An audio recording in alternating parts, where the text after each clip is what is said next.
Kapatid na Eli at kapatid na Daniel, nakatitikan ng mga manggagawa, ay nakikita po namin kung gaano po nila pinagsisikapan na ang mga manggagawa sa samahang ito ay maging maayos na mga manggagawa. Gaya po ng mga nakasulat po sa katitikan na mga requirements bilang manggagawa.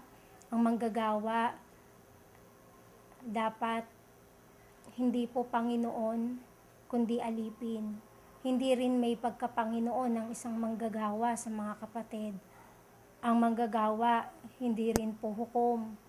Hindi rin kaaway ng kapwa manggagawa. At ang manggagawa dapat magkaisip gaya po ng isip ni Kristo. Ito po yung mga itinuturo sa amin ng kapatid na Eli upang maging maayos po kaming manggagawa sa pagdistino sa mga kapatid. Ang manggagawa, gaya po ng itinuturo ng kapatid na Eli at sinasabi sa banal na kasulatan sa unang Timoteo, ay gaya po ng binabanggit, ang manggagawa dapat hindi palaaway. Ang manggagawa hindi palalo, hindi magagalitin, sapat na makapagturo. Ang manggagawa ay hindi nagsasalita ng mabagsik, lalo na sa mga matatanda. Marunong humatol, marunong po sa maraming mga bagay. Ang manggagawa ay gumagamit ng matuwid na salita ng Diyos. At naniniwala po ako na gaya po ng kapatid na Eli at kapatid na Daniel, ay tinuturuan po niya kami kung paano ang paggamit ng matuwid na salita po ng Diyos na nasa banal na kasulatan.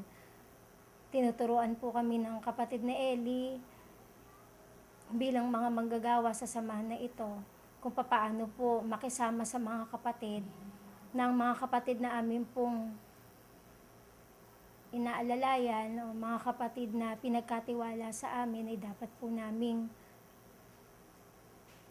alagaan pong mabuti gaya po ng pag-aalaga ng isang mabuting pastor sa kanya pong tupa. Ang manggagawa hindi po palaaway, hindi dapat na awayin ng mga kapatid na kanyang dinidistinuhan, kundi bagkus dapat po nating unawain ng mga kapatid, lalo na yung mga kapatid na may mga mahihinang pananampalataya. Bilang manggagawa na nasasakupan po ng ating mga mangangaral, nagtitiwala po ako sa lahat ng mga batas, nagtitiwala po ako sa lahat ng mga requirements na kanila pong itinuturo upang lalo pong maging maayos po kaming mga manggagawa. Nagtitiwala po ako sa magagawa ng ating pong mga tagapangasiwa na lahat ng mga bagay na ito na kanilang itinuturo sa amin ay ikaliligtas po ng bawat isa po sa atin. Bilang mga manggagawa sa samahang ito, dapat alam po natin kung ano po yung panahon, alam po natin nangyayari, lalo na sa dumarating pong mga kasamaan sa mundo. Marami na rin po sa ating mga kasama ang nawawala. Kaya dapat tayong magtumibay upang hindi tayo malaglag sa ating pong ministeryo. Ang manggagawa ay maayos bilang isang manggagawa. Ang manggagawa dapat, gaya na sinasabi ng Biblia, ay mahusay. Alam namin na marami man po kaming nagagawang pagkukulang, pero nandyan ang ating mga mangangaral upang samahan po niya tayo para wag po tayong mawala. Ang manggagawa ay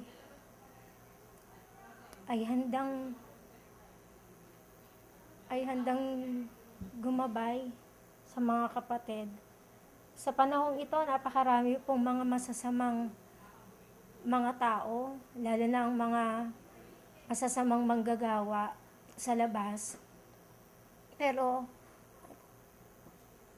hindi po kailanman ako sasama sa mga kaaway ng Diyos, sa kaaway ng samahang ito. Alam po namin na laging naandyan ang kapatid na Eli, kapatid na Daniela, kahit maraming pagkukulang ang kanyang mga manggagawa sa samahan, ay handa pong umintindi para sa ikaayos ng lahat. Ang mga demonyo, gaya po ni Willie Santiago, na umalis sa samahang ito, hindi po ako tutulad doon. Dahil naturuan po kami ng kapatid na Eli at kapatid na Daniel bilang mga manggagawa na nakasulat po sa banal na kasulatan. Salamat sa Diyos dahil nandyan po ang ating mga tagapangasiwa. Salamat sa Diyos at naririto ko sa samahang ito.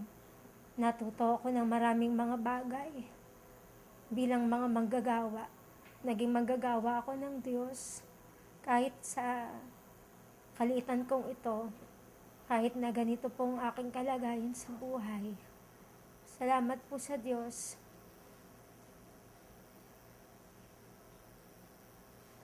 Sa lahat ng mga katwiran na itinuturo po nila, kapatid na Eli at kapatid na Daniel sa amin.